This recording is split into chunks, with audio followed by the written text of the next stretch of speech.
îmbunătățește metabolismul celular la nivel local, pe de o parte, și poate că cel mai important și cel mai drăguț e senzația pe care o resimte pacienta.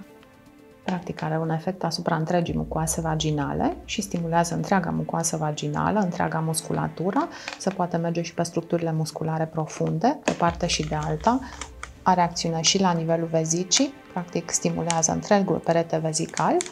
și, bineînțeles, un efect în partea de exterior și un efect pe întreaga musculatură la nivelul zonei perineale. Am avut o pacientă cu prolaps uterin, un prolaps uterin de gradul 3, care nu-și permitea să treacă printr-o intervenție chirurgicală, nu pentru că era frică de intervenție, ci pentru că avea acasă o situație care nu o lăsa să facă efort, ceea ce este absolut necesar, un repaus după intervenție, și atunci am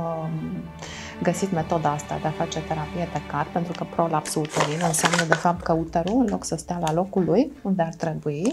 din cauza efortului sau din diverse condiții ca să lărgește musculatura perineală, ajunge și iese prin